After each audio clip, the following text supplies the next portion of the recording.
السلام عليكم ورحمة الله وبركاته. kusoo dhawaada akademiyada bulsho waxay idin soo gudbisay ama idin soo gudbisaa barashada xirfadaha kala duwan. Haddaba si aad koorsooyinka website-ka ay soo kordhisay akademiyada wax uga baratid, waxaad tagaysaa ama aad booqanaysaa browserka. kadib browserka waxaad ku qoraysaa bulshoacademy.tech markaad ku qortid kadibna enter ayaa dhehaysaa. waxa uu ku geyn doonaa website-ka ee akademiyada leedahay.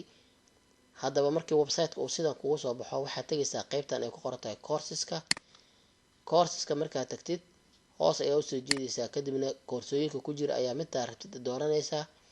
haddaba si aad isaga registrayso qaybtan ay ku qoran tahay add to cart ayaa click ku dhigi doontaa.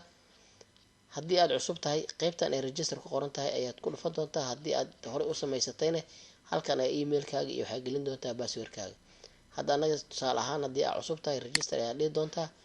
markaa register dhahdid halkan ayaa magacaada ku qori doontaa. markaa magacaada ku qortid waxaa gelinaysaa magaca awowga oo kale.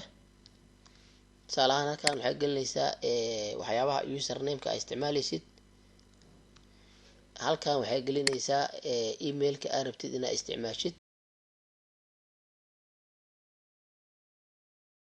marka intaas gelisid hoos ayaa usoo jeedaysaa qaybtan ay ku qoran tahay passwordka.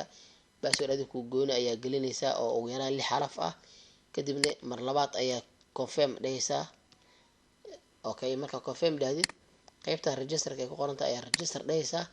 markaa register dhahdid waxa uu ku geyn doonaa okay hore ayaa u register qofkan ayuu leeyahay.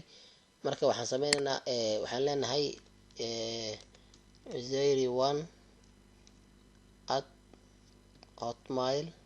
zairi1@hotmail.com. markaan kan ayaan ku gelayaa. kadibna halkan ayaa waxaan tegi doonaa qaybtan ay register ku qoran tahay. markaan register dhaho already wuu registereeyay qaybtii courseska ayaan dib ugu soo laabanaya. haddana add to the cart-ga ayaan ku dhufanayaa mar kale. markaan ku dhufto wuxuu idhahayaa view cart dheh. view cart ayaan dhahayaa haddana mar labaad, sababtoo ah waa isoo registereeyay oo markaan ciwaankeyga ama dashboardka ayaa register ka ahay. hadda qaybtii lacag bixinta ayuu i keenayaa. qaybtan ay ku qoran tahay process to check out ayaan ku dhufan doonaa.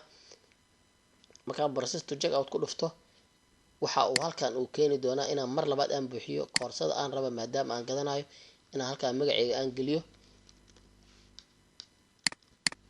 okay, magaca aan geliyo magacaan labo kale yahay, laakiin emailka isku mid ah. magaalada aan joogto aad gelinaysaa, tusaale ahaan Muqdisho, Hargeysa meeshaad joogtid. kadibna gobolka ay magaaladaas ka tirsan tahay. telephone numberkaaga ayaa tusaale ahaan gelinaysaa.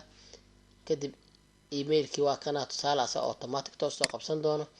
halkan tusaale ahaan notice ayaa ku qoraysaa waxaan rabaa koorsadan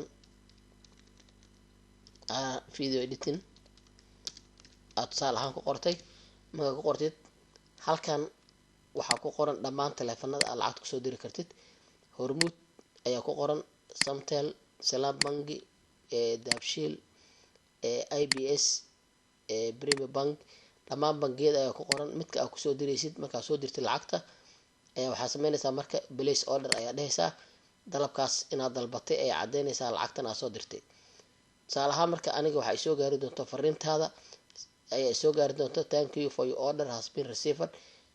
emailkaaga, informationkaada iyo lacagta aad soo dirtay waxa dhan ayaa isoo gaari doono. kadibna koorsada ayaan ku furi doonaa. sidaas ayaa ku bilaabi doontaa. si marka aad koorsada usoo gashid markaan u baahday register toos waxaa u tegi doontaa, maadaama aad lacagta bixisay oo koorsada aad bilaabaysid. qaybtan dashboardka ayaa tegi doontaa. markaa dashboardkan aad tagtid halkan ayaa waxaa ku qoraysaa markaan kaliya waxaa ku qoraysaa markaas emailkaaga ayaa gelinaysaa halkan. okay, marka emailkaada halkan gelisid passwordkii adiga ah hadeer soo qoratay ayaa halkan gelinaysaa. kadibna waxaa dhehaysaa sign in ayaa dhehaysaa. markaa sign in dhahdid automatic dashboardkaadi ayuu ku geynayaa. koorsadii lagu furayna waa tana oo hadda one course enrolled ayaa ku qoran. qaybtan oona video editingkii koorsadii waa lagu furay. marka si automatic ayuu koorsada kuu furan tahay ayaad click ugu sii dhehaysaa. okay, hadda waa ujeedaa koorsadaada waa kuu furan tahay oo meesha maxaa ku qoran start learning. koorsadii xirneed hadda way furan tahay. saa ujeedid wax looga ma lahan. aad ay u mahadsan tahay. iska diiwaangeli koorsada oo ka mid noqo ardayda ka aflaxday akademiyada bulshada. Mahadsanidin.